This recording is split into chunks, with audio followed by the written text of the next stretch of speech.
So friends, I want to introduce you to David Gray, principal of Brummana High School.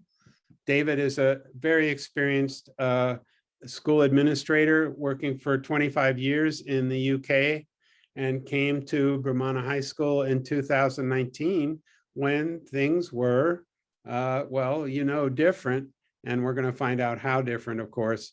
But he's done a over-the-top outstanding job of negotiating a very, very, very difficult set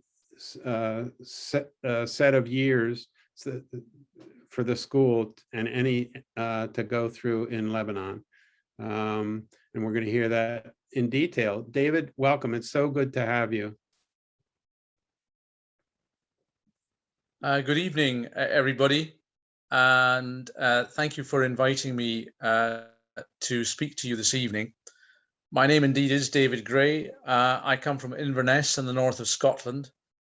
I began my career in Athens in Greece, just across the Mediterranean from Lebanon. And in some ways, I think that's possibly why I ended up in Lebanon in 2019. I just want to tell you a little bit about what happened to me. I was a school principal in the United Kingdom for 26 years. And in November 2017, I was planning to sail off into the sunset the following July with my wife and do what most sensible retired people do, which is to have a good time, be thoroughly lazy, and go around the world and see what I'd never seen. And at that point, I was approached by two headhunters. I think you use that expression in America. And they said to me, "What about going to work in Beirut?" I, of course, broke down laughing and said, "Beirut, you must be joking. Why on earth would I want to go and work there?" After all, I remembered it from the massacre in 1982 in Shatila and Sabra. I remembered it because I was living in Athens at the time, and Yasser Arafat brought PLO across to Athens, and they started making things quite exciting with AK-47s.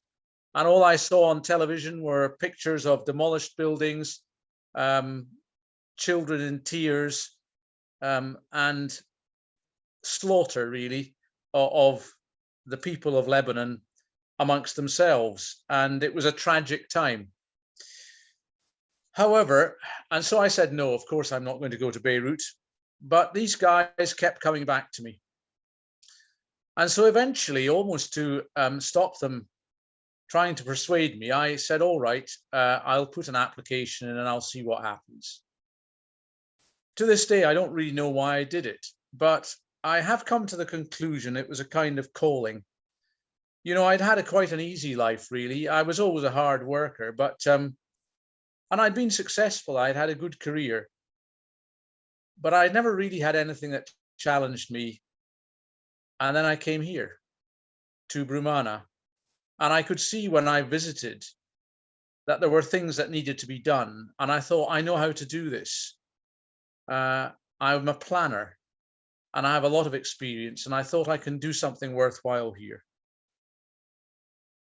Well, to cut a long story short, I came to Brummana with my wife and settled in. And for the first 9 months, there was relative normality.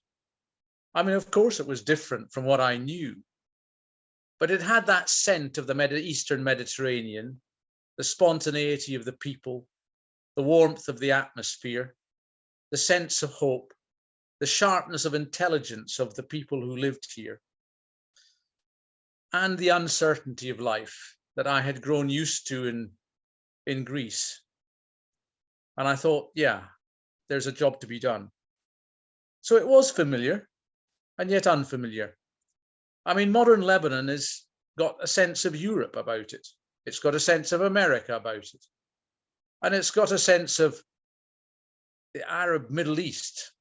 It's a peculiar mixture, a wonderful, engaging, enchanting place. And I was enjoying it.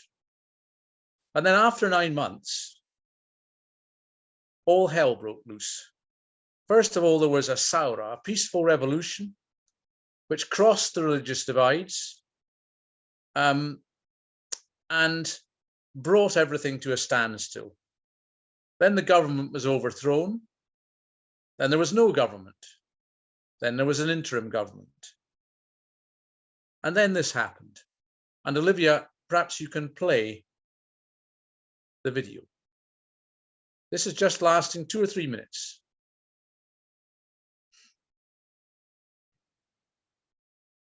For the past several years, Lebanon has been in economic freefall. Its currency is close to worthless. Its government is fractured and ineffective. There's almost no electric power, and there's less security. Lebanon's people are suffering. Special correspondent Layla Molana Allen sent us this report on a country in collapse.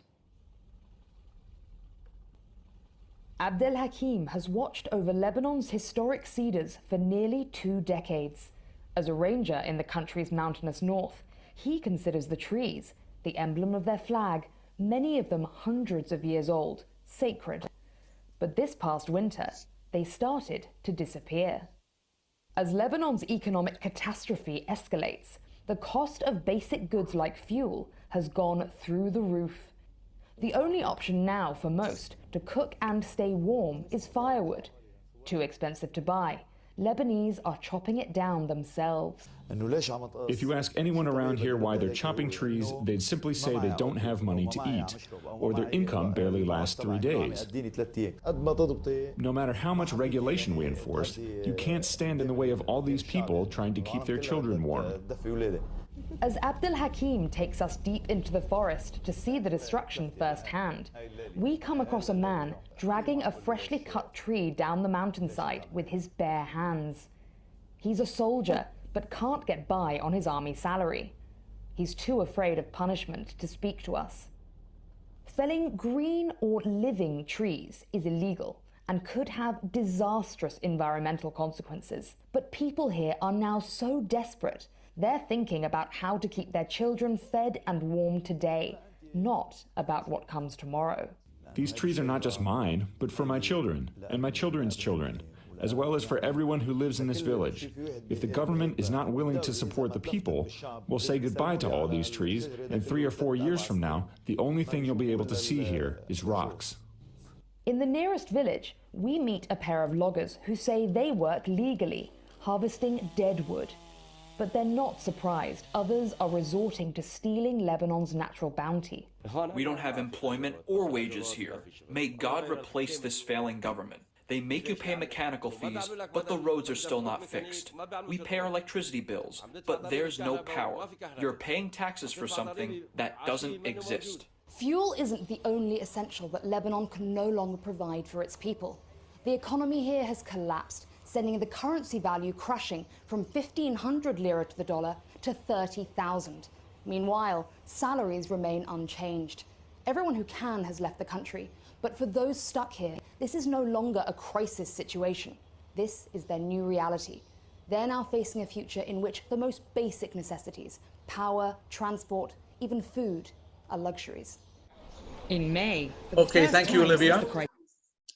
You can stop there. Thank you very much indeed. Well, that bit of technology worked. So suddenly I was living in a Lebanon which wasn't familiar at all. I was living in a Lebanon which was totally unfamiliar to most people in the globe. Lebanon today is facing and experiencing one of the top 3 global economic crises in the last 150 years. It is dying. It is sinking. And day by day it deteriorates. The lady on that program, which was made 4 months ago, said of the lira that it was now 30,000 to the dollar. Well, I can tell you that the day I left Lebanon on Thursday, it was 40,000 to the dollar. And I'll come back to that, because this is all to do with money, really. So Lebanon is a divided country and has been for a long time, certainly since the Civil War. It has 18 official religions and 40 political parties. and it is of geopolitical importance at the eastern end of the Mediterranean, situated between east and west, with a vital deep water port. And the rest of the world, for one reason or another, takes an active interest in it. I'm not going to get involved in the politics for the moment, because in a way, although there are signs of political hope and optimism for the future that I'll come back to, what has happened economically in the country has superseded all other concerns. So, the current state of Lebanon is as follows. 80% of people, or the 5 million in the country, live below the poverty line. That means they struggle to find basic necessities to live on. 60% of the adult population is unemployed. When I arrived in Lebanon in 2019, the lire, which is tied to the dollar, was 1,500 to the dollar. Today, it's 40,000. The inflation rate in the USA is something like 7.8%. And since I've been here in the last 3 days, I've heard a lot of people complain about it. Well, frankly, you're lucky. The inflation rate currently in Lebanon is 210%. 2 weeks ago, I went to the Gulf of Oman and I took a taxi to Beirut airport. I paid 500,000 lira. 2 weeks later, I took a taxi again to Beirut to come here to the US, and I paid 750,000. That's a 50% increase in the space of 2 weeks. There are capital controls on the bank.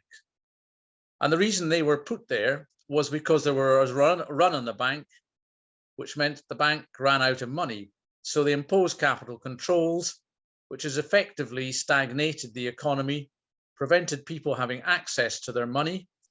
And when you can get access, you can only do so at a fraction of its value.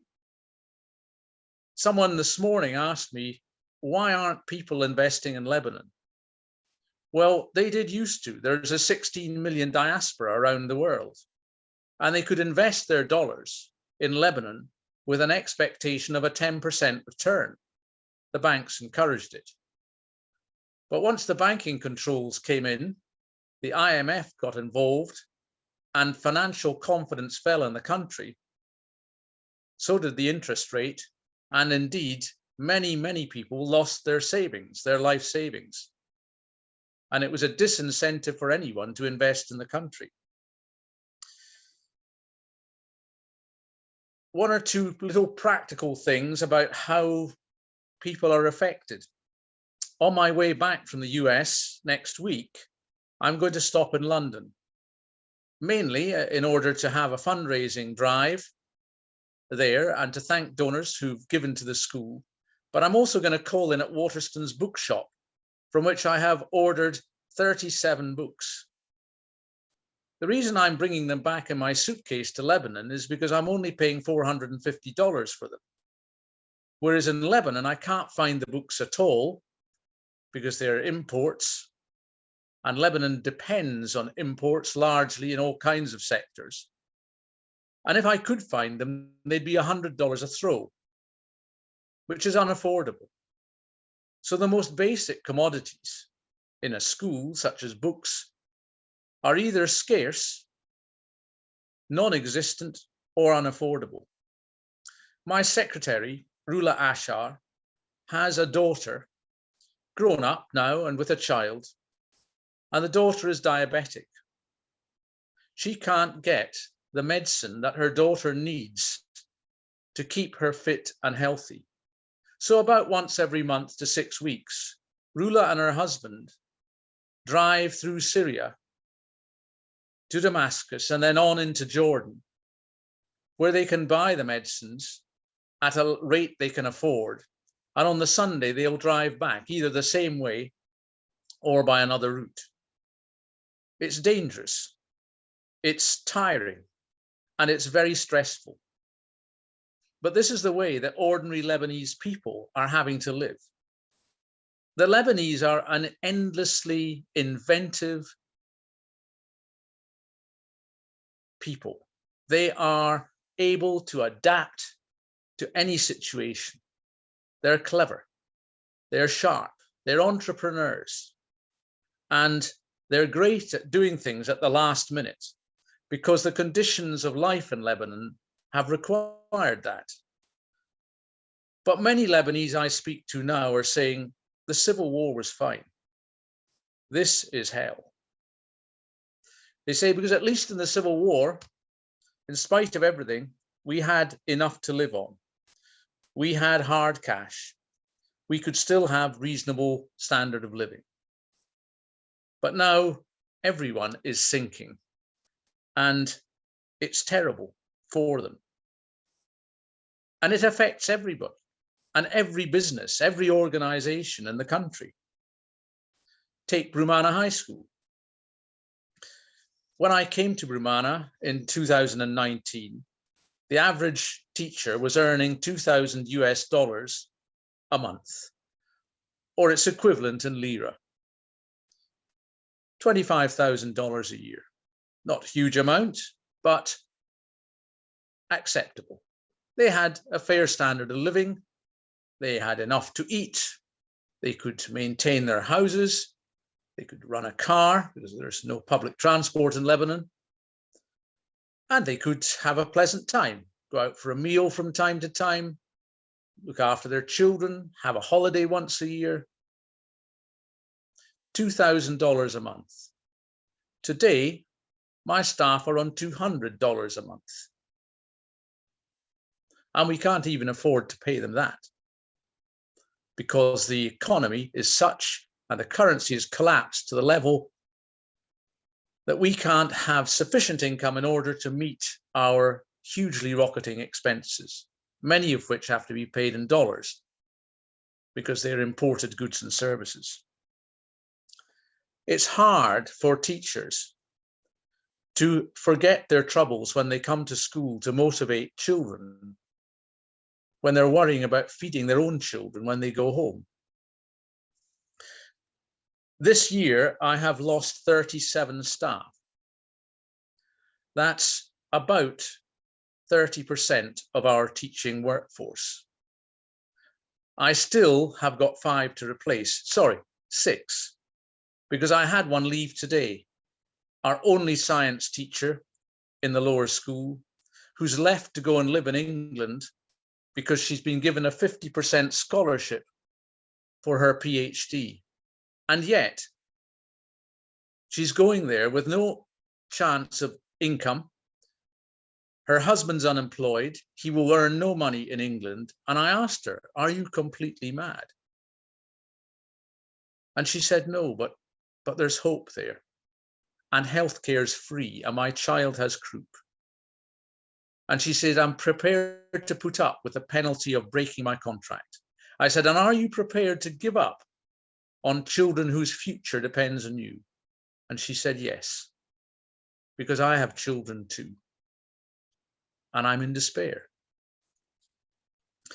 4,000 teachers have left Lebanon in the last 12 months. There's a dreadful shortage. And the school finances have suffered. Just to explain a little, we are forecast this year, unless something dramatic happens, to have a projected loss of between $600,000 and $1 million. Why? Partly because we are increasing the teachers' pay so that they will have their salaries in lire, which frankly is nothing, and they will have 300 what we call fresh dollars a month. By fresh dollars a month, we mean real money that you can have in your hand, cash. Because the dollars in the bank now, we call dollars, Lebanese dollars. They're just numbers. We don't have access to them. And if you want access to them, you'll get them in lire at about 20% of their value, in a very limited form, of course. The school finances are such that we've raised the tuition fees by 50% in lire and imposed a dollar charge, which, by the way, is illegal, but everyone is doing it because they have to. between $1,000 and $2,000 a student. But that alone is not enough to meet our costs. We have around about 1.5 million costs in dollars, excluding salaries, in the year ahead. Our overheads are huge because of inflation. So heating the school, for example, last year cost us $250,000, and it'll probably be double that this year, in spite of economies we're trying to make. So the long and the short of it is, we're pretty well back, because there's another little problem we have as well. We have reserves, of course. We built them up over 20 years. But they're pretty worthless now, because they too are in the bank. And we don't have access to them. And the balance of the reserves are in lire rather than dollars. So we can't rely on our reserves to cover our losses. And frankly, I want to be in Brummana with my staff, with the students, with the school. I've no wish to be going around the world, as I'm having to now, but I have no choice, because I've got to balance the books to keep the school going. And you may say, well, why bother? Good question. Let me talk to you a little bit about Brummana High School. Perhaps we can have the slides, please, Olivia, and I'll just go through them one by one, and I'll describe them to you and say a little bit. I apologize if I'm teaching my grandmother to suck eggs, because some of you will know the school well. Brummana High School, motto, I serve. Our mission is all about respect for others. There's the school. Yes, we move on, please, Olivia, if you wouldn't mind. No, the other picture. Thank you. The school is set 2,500 feet up Mount Lebanon, overlooking Beirut below and the Mediterranean Sea. Beneath the towering mountains of Lebanon, at Easter time, if you're lucky, you can go skiing in the morning and swimming in the afternoon. It's magnificent. And look at the campus, the roofs of the buildings, the swimming pool, rather cold, I have to say, it's not heated, and a magnificent astroturf, which we put up just before the crash. It cost $250,000, paid for by generous donors and out of our reserves, just in time. And this is the thing about Lebanon. You look at that and you think, oh, that's a great school. And it is. But it disguises deep and penetrating difficulties underneath, which make it almost impossible to run. We are, as was said earlier by Sandy, one of the only two Quaker schools in the Middle East, the other being Ramallah. And Ramallah has had the lion's share of publicity, rightly so. After all, it's on the West Bank.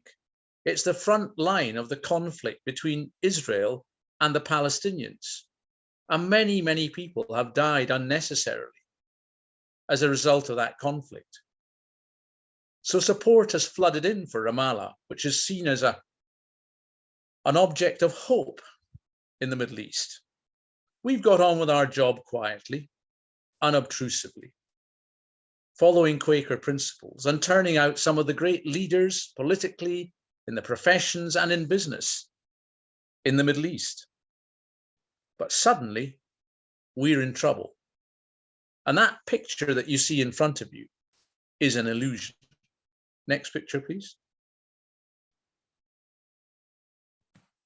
And this is a picture of our clubs and activities fair. Children choosing what they want to do outside academia, extracurricular activity, very important, and developing the holistic educational philosophy we espouse to turn out fine young people who are balanced, who are thoughtful, reflective, and have had a wide range of experience at school, very different from many Lebanese schools, which I'll come back to. Next picture, please. Theophilus Waldemeier is given the credit for being the founder of the school, although really it was Eli and Sybil Jones who persuaded him, I think, along with an English woman, Hannah Stafford. And they, I think, both managed to persuade him to open the school and to convert to Quakerism as well.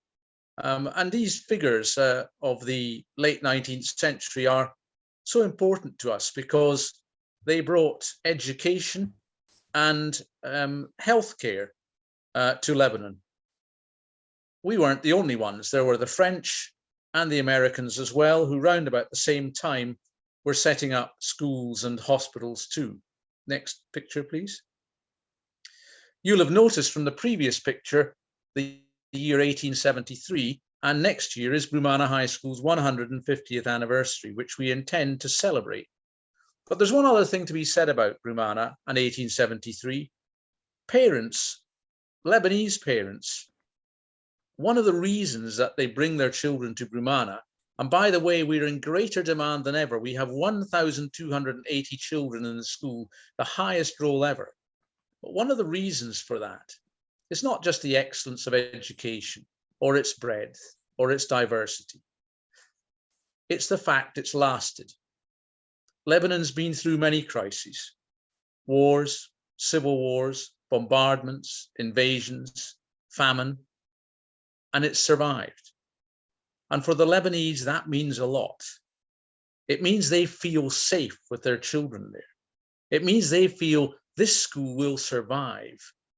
It means that in a world that is completely unstable and uncertain, there is something solid, something reliable here that will develop their children and see them through to adulthood with confidence and with the idea that they'll go forward and make something of their lives.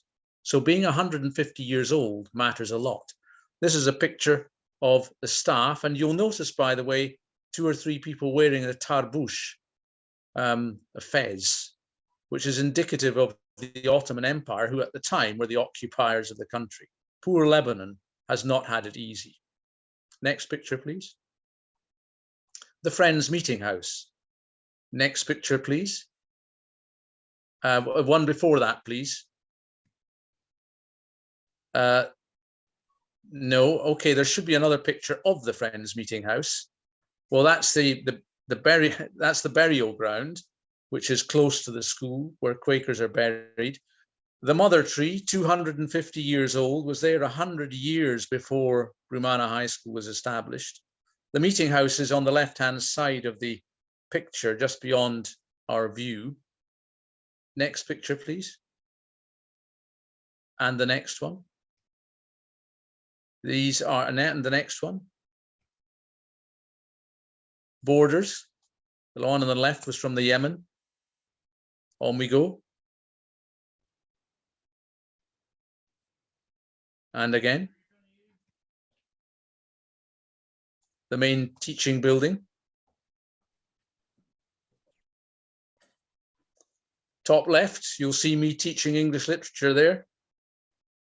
I love it, but I'm doing far more of it than I'd like to because I don't have sufficient staff. Carry on. And again. The end of their school career, graduation. Thank you. So, Brummana High School, thank you, Olivia. Founded in 1873, sitting amidst a pine forest above the pollution of Beirut, a fresh, bright, spacious place, an ideal natural environment for children to grow up in and to learn. This in itself makes it different from the cramped conditions of so many schools in Beirut. But there are other differences too, and the Quaker ethos is very important. Most schools in Lebanon focus on grades and results. But the fact of the matter is, I can teach a parrot how to learn and to regurgitate. I'm sure parrots would get pretty good grades too. But for me, grades are just the passport to the next stage of education. What really matters is the person who emerges at the end. Has that person got a degree of self-knowledge, a spirit of inquiry, a regard for other people, a tolerance of other peoples, a wish to make a difference in society, and a critical faculty that will allow him or her to think and to come to his or her own judgments? And the answer is that at Brummana High School, yes, that is the case. We don't teach religion, we don't teach politics. These are delicate subjects in Lebanon, highly sensitive, which could easily become inflamed or explosive. But we are greatly attracted, and so are parents, to the Quaker ethos, the values of which supersede individual religions. And there are 4 values particularly that we espouse and practice and instill, and you can find them on our computers, on the screensaver, and you can find them in the classrooms, and you can find children talking about it. And they are as follows: individuality. All children have a little bit of God in them. They're all different. And we seek to nurture their talents, whatever they are, and to acknowledge that whether they're academically brilliant or average, they each have something to give and something to offer to society. Secondly, respect. Respect for self and respect for others. Society's a team game, not a solo sport. And it's only through teamwork and working together in a harmonious way that the adult world can operate effectively. Thirdly, tolerance. Tolerance of beliefs and opinions. It doesn't matter what your background is, socioeconomically, culturally, religiously. We teach children to learn to understand each other, to appreciate other values and other views. And fourthly, peaceful resolution. Lebanon is a divided country. It's divided along religious and political lines. You will never be short of an argument in Lebanon. People disagree about everything. And what we're trying to do is build bridges, is to have a school which is composed of all 18 religious sects and all political backgrounds and all socioeconomic backgrounds, so that we create a microcosm of a healthy society, so that the children grow up learning to empathize and to understand each other and to work together and to resolve through debate and discussion and dialogue the problems they may face at school, and through our clubs and societies and manner of teaching, the problems of the world. I don't think it's any accident that Brummana High School has turned out some of the Middle East's great leaders, because at school, these children have learned to understand people from other cultures, other places, other beliefs, and therefore they're well equipped to go out into the world to manage the people of the world. And I think that is quintessentially what Brummana is about. Our most popular society at school is the Model United Nations. We have over 300 students involved in the upper school. And what the Model United Nations program does is to encourage the discussion of global issues like global warming, and for the students involved in the debates and conferences to take the part of countries around the world, to see global warming through the views of the Norwegians or the Ethiopians or the Russians or the Americans, and then to debate vigorously these topics on behalf of these nations. This is an ideal way of developing a thoughtful, reflective, articulate, empathetic mind. And if you talk to the children at the school who come from all backgrounds, they'll say, what we love about Brummana is its liberalism. We're allowed to express ourselves, have our own ideas, think for ourselves. And that's absolutely right. Too many schools are about grades and about regurgitating learned material. We're about developing young minds, independence of thought and mind. And therefore, it's essential that this school survives and prospers, because the key to hope for the future is in this kind of education. The young people that we are educating in Lebanon are different from the others. They have a different experience. And the Minister of Education 2 or 3 weeks ago said, schools like Brummana High School, and he was speaking at the depth of this crisis, must survive. They are the beacon of hope in our country. And these children are unaffected by the civil war and its bloodshed and its prejudices and its entrenched opinions. They are the globalized generation. They are the children who see what happens in other countries and think we can be like that too. And the Saura that happened in 2019 was peaceful. And it consisted of young people across the religious divides and the political divides. They want to have a secular society. They want to have a modern state. Okay, they want to have their religious beliefs too, but they want something that's built like other countries have, that will work, that will be effective. And I believe that there is a hope with this generation, with the kind of education we're offering.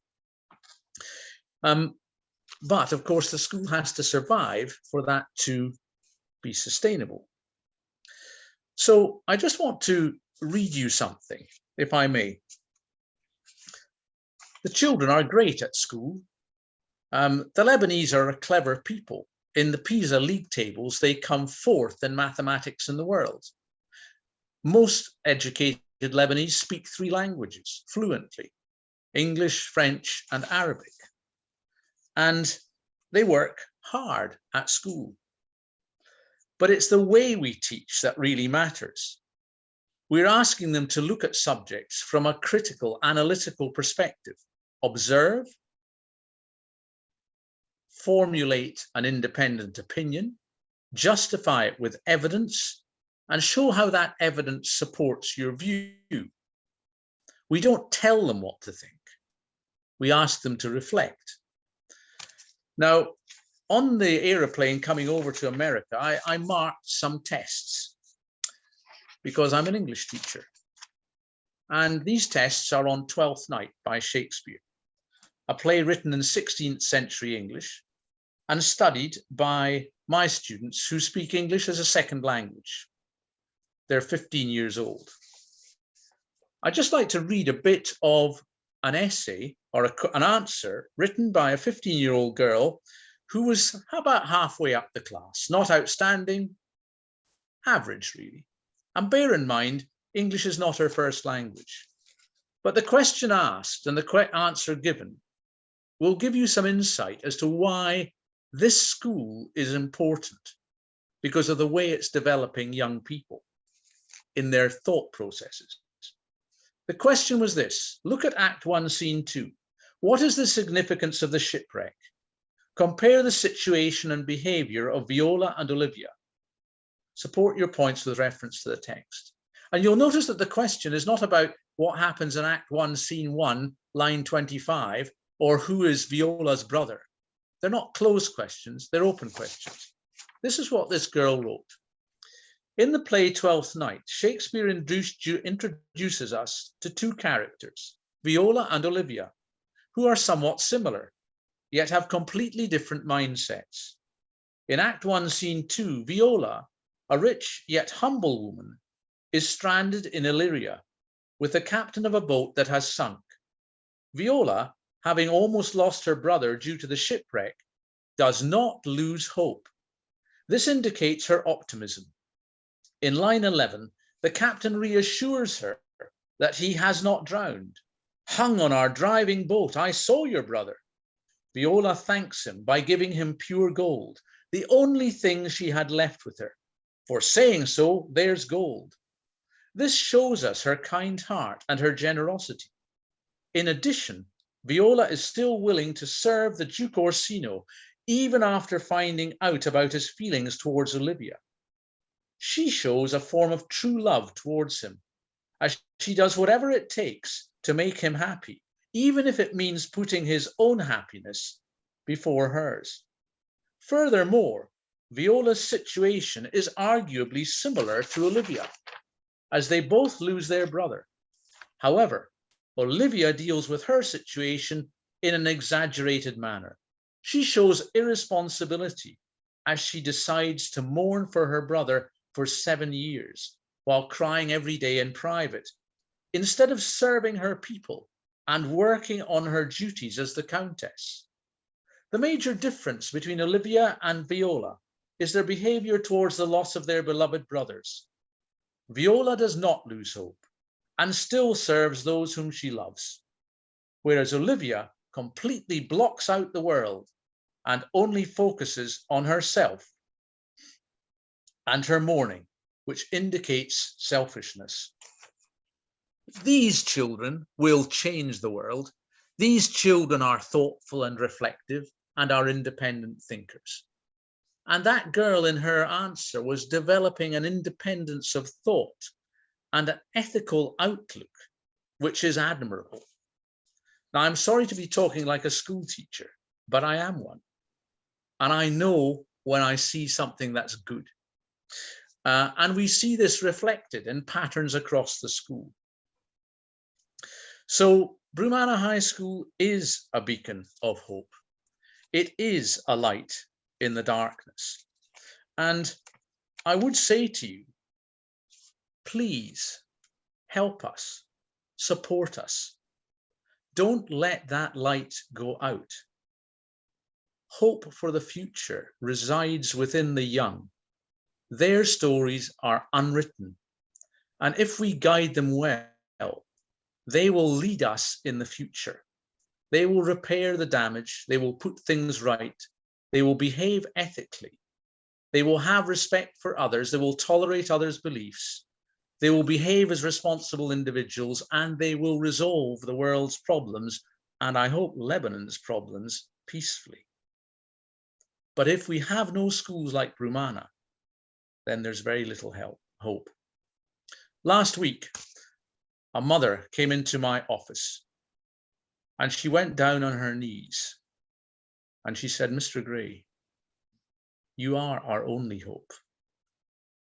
And I said to her, "No, your children are our only hope." Now, I could just walk away. I'm 67 years old. I've had a successful career. I'm well off. I have a home and children in Scotland. My wife died 6 months ago. Why should I stay? And the answer is, I cannot walk away. These people, these children need me. They need my experience. They need my knowledge. They need my leadership. And I cannot forsake them. What we are doing with young people is building the future. It's important. And I hope that you will leave this meeting feeling that you would like in some way to help the school, to support us. Because what we're doing is essential work in trying to rebuild. It will take time, but trying to rebuild a country that is sinking into oblivion. Thank you. Now, can you talk about hope for the country, David? Yeah. I know you've sketched out so clearly the video I hadn't seen about chopping down the cedars is tragic, but the information that was in your talk, but also you mentioned yesterday the third worst economic collapse that the World Bank has ever seen. What if you look ahead 5 and 10 years, where's their light at the end of the tunnel and some hope? I mean, these are personal opinions. I mean, obviously, the recovery of the country, assuming that the young people stay and are going to be tomorrow's leaders, will take perhaps a generation. But I do think that if we can get through the next couple of years, there is hope. And part of the hope is to do with what's happened in Lebanon in the last couple of weeks with the agreement between the Lebanese and the Israelis on the extraction of gas from the Mediterranean. Now, in 1973, oil was discovered in the North Sea, and frankly, it saved my country's bacon. You know, the country was at the IMF's door, and once oil was discovered and could be extracted, it enabled the gross domestic product to increase, confidence in the country to increase, and the economy to flourish. And it is possible that a similar thing could happen in Lebanon. The extraction of gas, the provision of gas and energy in the country, and the profits that will accrue would do a number of things. Firstly, it will encourage the IMF, perhaps, to help Lebanon. It will encourage world markets to look more favorably on the country. It will encourage reinvestment in the country by the Lebanese diaspora, who very much want to invest. They have great loyalty to their own country. And it will give a general sense of hope and a boost to the economy. But I think it's, now, of course, the cynics would say, oh, well, you know, the money will be pocketed by la classe dirigeante and so on. But I am more hopeful than that. And I think there's another issue here, which is the relationship between Israel and Lebanon. I mean, peace has never been declared, and Lebanon does not recognize the state of Israel. But increasingly, Middle Eastern countries do and are practicing trade and commerce between Israel, which is a rich and innovative country, and say the Gulf states. And so I think there is a hope that perhaps relations gradually between the two will improve. And in fact, President Biden last week congratulated the two countries on reaching agreement. But of course, there is a delicacy in these relations at all times, and things can fall apart very quickly. But I do think that there is a glimmer of hope in this. And I also think that, you know, I've been surprised since I came to the US by how much people do know about what's happening in Lebanon. There has been a lot of publicity about its crash, and I think there is a lot of sympathy too. So I think that the world's heart is on Lebanon's side, and I think that there are economic and political indications, and I'm not going to get involved in discussion about Hezbollah and Iran and so on, but I think there are political and economic indications that suggest Lebanon may come out of this crisis, you know, in a couple of years' time, much stronger than it went into it. Yeah. Well, thank you. Friends, what we'd like to do is ask you to go to the bottom strip on the opposite side of your mute and stop video strip under your Zoom screen photo. The last to the right is reactions. And on reactions, the bottom bar says raise hand. If you have if you press raise hand, your questions will come up in order, and I will call on you in the order that I see them coming up. We're going to stop somewhere right around 6:20. Olivia has already put in the chat 2 different ways to contact David. One is David's email, principal@bhs.edu.lb, and the other is the school website, which has a donor possibility for you to click on. I already see Carolyn, Jim, and Debbie, Arthur, Patricia, and Alex. So we should be able to get to those 5, and I'll see if there's more as we go along. Carolyn, you're first. Thank you. Thank you so much, David. I'm wondering, in the situation where Lebanon's economy is in free fall and there is still tuition charged for the school, where do the parents get the money to pay for the tuition, or why are the parents who are able to pay tuition still remaining in Lebanon? I mean, it's just a conundrum to me to think the economy is horrendous, and yet you have a I think it sounds like a waiting list for your students. Where are students coming from? Okay, the students come from all socioeconomic backgrounds. They come from all over the Beirut and Metin region. Now, one thing I should tell you is that 30% of our students last year were on financial aid, which is provided by the school from the full fee-paying parents and from the Old Scholars Association, who were raised a lot of funds for us to help keep children in the school. But that figure of 30% has now risen to 50%. And we have increased the tuition fees by 50% in Lebanese lire and introduced dollar charges in order to try to meet our costs, although we can't.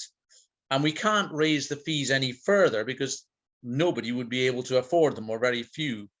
So we've done what we can to raise the fees to increase our income. That's increased the proportion of parents who need financial aid. Therefore, we have to raise more money. You know, that's one of the reasons we're raising funds, in order to meet that shortfall in income. But, you know, parents in Lebanon, there is no proper state education. 80% of children in Lebanon are educated privately because there aren't the government schools.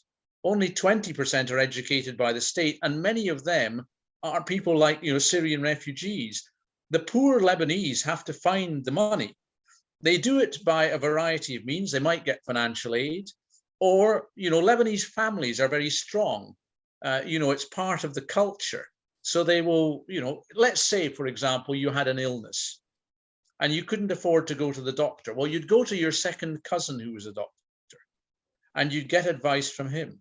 It's the same with tuition fees. They'll find other people to help them. And, you know, nothing has any value anymore materially, and there is just despair. And education is their one hope, because, you know, education does three things. It alleviates poverty, it confers dignity on people who have nothing else, and it lays the ground rules for democracy.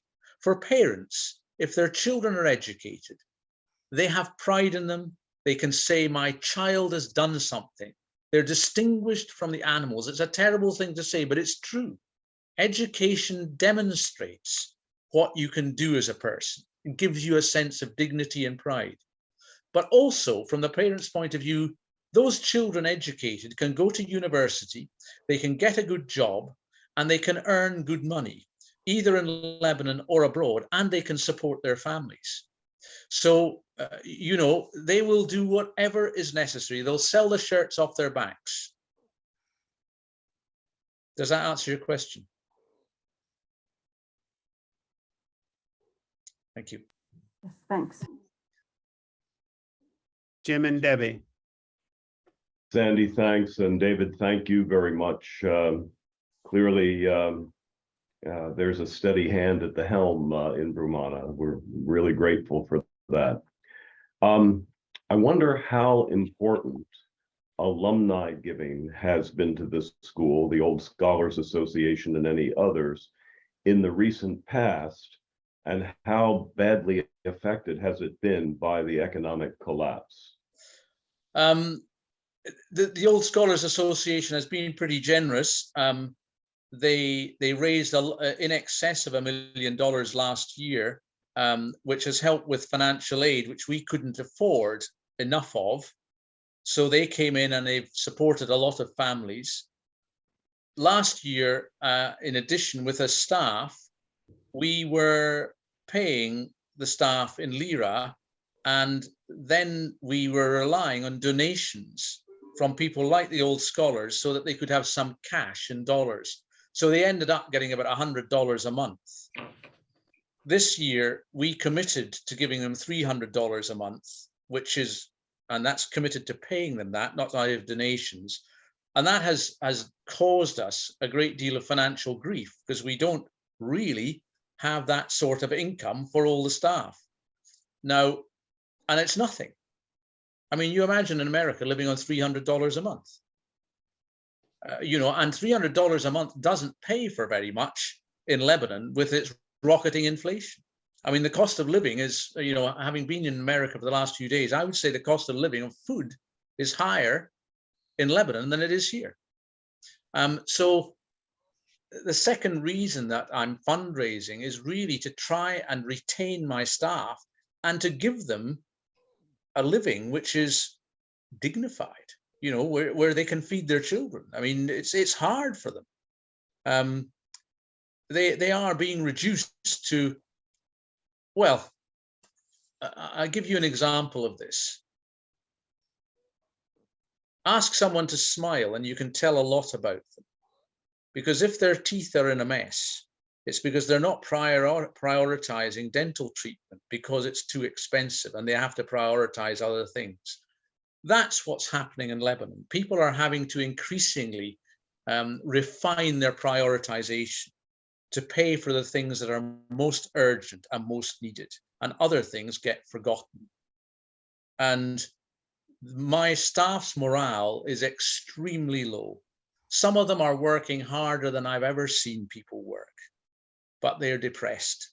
And it's hard for them to sweep away all their anxieties and worries when they're at work, which I tell them to do, in favor of focusing on the children and their hopes and aspirations for the future. That's hard. So, you know, I want to be able to give them more. And what I would say is, I was asked this question this morning: how much do you think you need for the school to get through the next couple of years? My answer would be probably around about $5 million, approximately, in terms of being able to pay the staff decent salaries, of meeting our huge expenses in dollars, because so much goods and services are imported, and on providing sufficient financial aid for parents who are struggling to pay the tuition fees. Thanks, David. I'm sorry we lost Alex McDonald in line. I don't think Alex is even still here. So Florence, Minnie, unmute yourselves, please. Hi, I'm Michael. I'm Florence's husband. Yes, hi, Michael. Welcome. Hi, I have a question about meeting for worship at the school. I understand you have 18 different religious backgrounds, or something like that. Is meeting for worship required? No, and I shall explain why. We don't teach religion at school. We don't teach politics. These are hot topics, highly disputed, and we are trying to avoid conflict in this respect. And we have children from all religious backgrounds. So they practice their religion at home. We practice Quaker values at school, which supersede these religious values, religious beliefs, and can be applied across any religion. I mean, we often say you can be a Muslim Quaker, you can be a Christian Quaker. So we practice the values of Quakerism. Now, we do have silence sometimes in assemblies, and children grow up knowing the Quaker values and being expected to practice them. But we do less on the spiritual side than, for example, Quaker schools I've visited in Pennsylvania. We're practical about it. We want children to be peace-loving. We want them to be respectful. We want them to be individuals. And we want them to be reflective and good and kind. And I'm not suggesting that we ignore Quakerism at all. I mean, and there is a Quaker meeting in Brummana, but only a small number of the families at school are Quakers. But they grow up imbuing and imbibing Quaker values. Okay, thank you very much. And next, I think, is Liz Robinson. Liz? Thank you. Thank you, David. This has been a deep dive into everything that you're dealing with. And I cannot thank you enough for your work and what you're doing. But I wonder if, since we have Tony Manasseh here and Sandy, I wonder if we could broaden the conversation a tiny bit and get a couple more perspectives on I'm going to donate after this amazing presentation. And but I think that the Middle East is really in a crux. There are many, many, many, many things that are changing, and I don't pretend to know what they are. But I wonder if Tony might speak to this as someone who's got a lifetime of experience. So. Fine, Tony, speak away. And I agree with you. I'm a novice in the Middle East, really. I've learned a lot in a short time, but Tony is the Middle East. Tony, 3 or 4 minutes, and then I'm going to actually stop you if you would please be very brief. Okay, now basically it is back to the same old story. It's the Israeli-Arab conflict that has been going on for the past 70 plus years. So as long as this is really not resolved at the roots and there is no solution to the displaced people in the area, and there is a lot of them now, Palestinians and now Syrians and also Iraqis, as long as there is no solution for the Middle East problem, the Middle East is going to be really a hot place. And as it was said earlier, sometimes and very often it has been the case when things look rosy and there is hope, and all of a sudden things stumble and change overnight. Just a small incident can ruin everything and the area will jump into a war. It's been worked upon. Definitely the big nations are working on it, but this Ukrainian war now is not helping at all. It's increasing the tension all over the world. Shortages are coming all over the world too. Shortages in essential goods and foodstuffs and things. The Middle East is in dire condition now, even though there are different sidings now. I mean, if you look at what's happening now between the States and Saudi Arabia,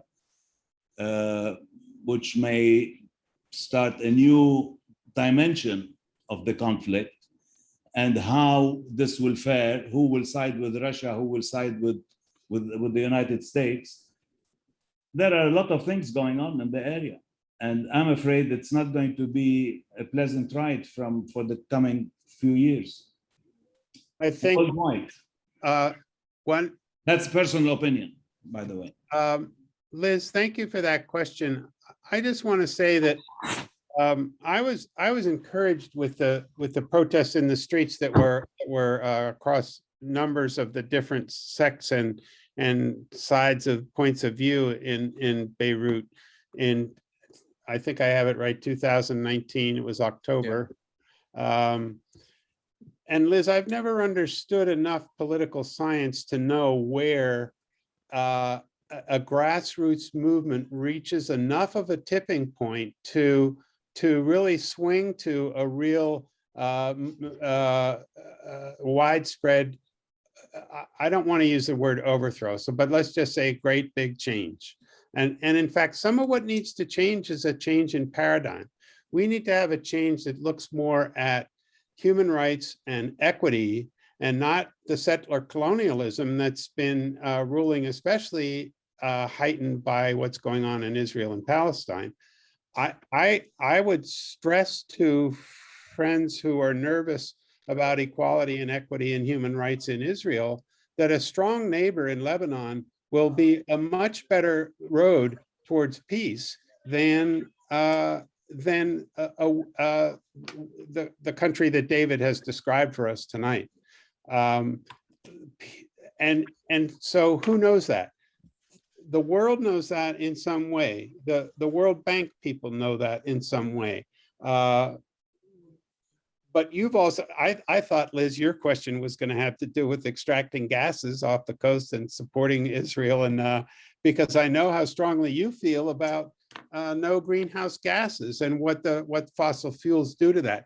there are so many different, as Tony was suggesting, there are so many different variables here for not just you and me to juggle, not just for David to juggle in his leadership day to day with the children and his staff, but for the world to juggle, because it isn't just greenhouse gases because of the gas that's taken out of the ocean. It's not just settler colonialism that goes back to David mentioned, I think, the Ottoman Empire in Lebanon. It's not just cutting down the cedar trees that we saw because of the desperate friends in Lebanon. It's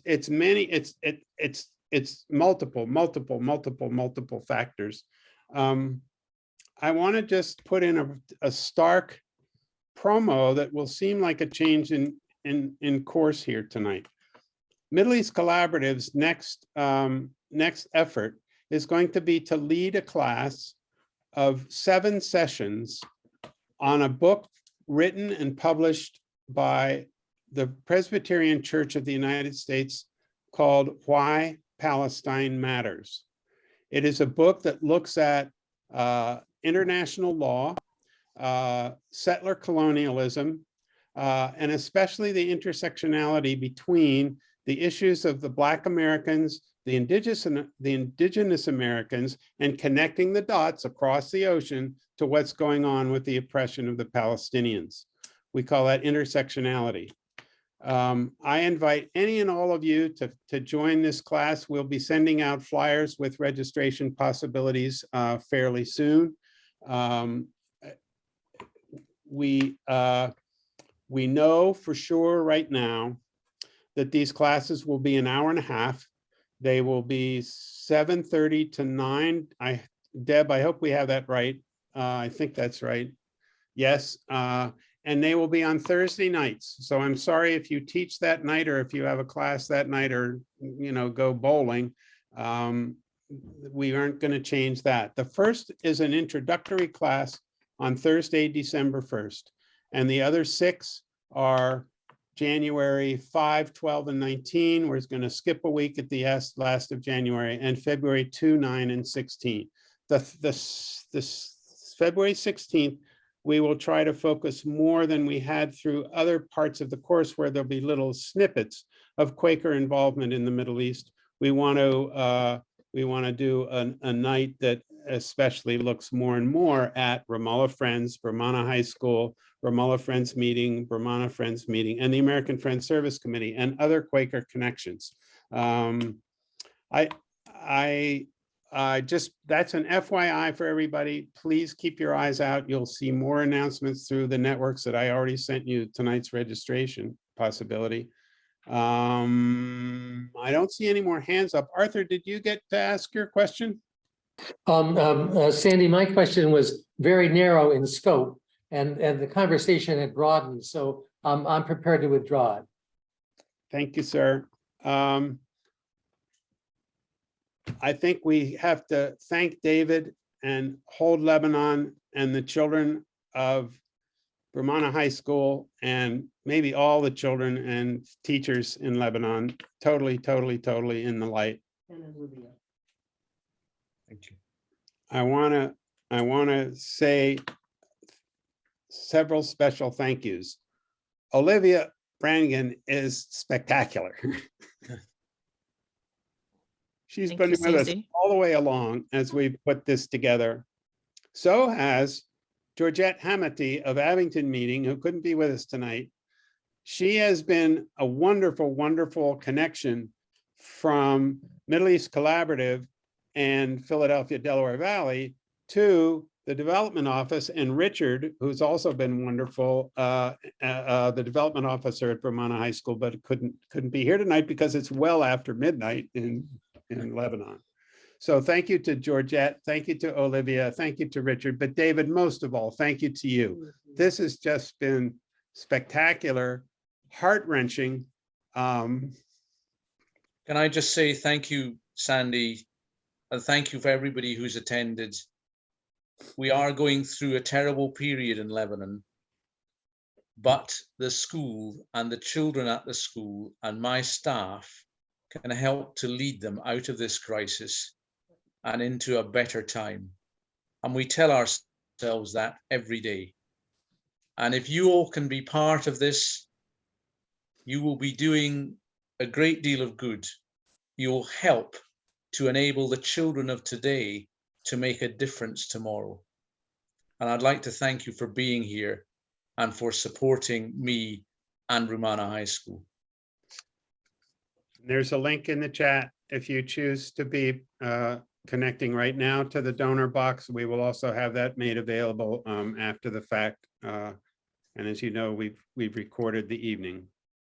And it's not just the high school. Brummana High School is K to 12, right, David? Or at least that's right. Yeah, we have 3 to 18-year-olds all the way up. And actually, it's rather symbolic in the school, which is on the side of a mountain. I live at the bottom of the school campus, and there are 314 steps up to my office. And as I'm walking up them, I start with the infants, the 3 to 5-year-olds. I pass them. I pass the 6 to 12-year-olds, and eventually I get up to the top of this campus where the high school is. So it actually physically represents the process of education. Early on in the slideshow was made mention of Theophilus Waldmeyer. This is a direct ancestor of Tony Manasseh. The Manasseh family has been connected to the school for 150 years, or Tony's family, including the Waldmeyers.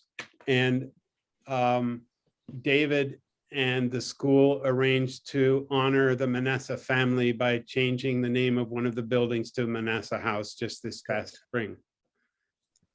Which I was delighted to mention was opened by Tony Manasseh himself. Terrific.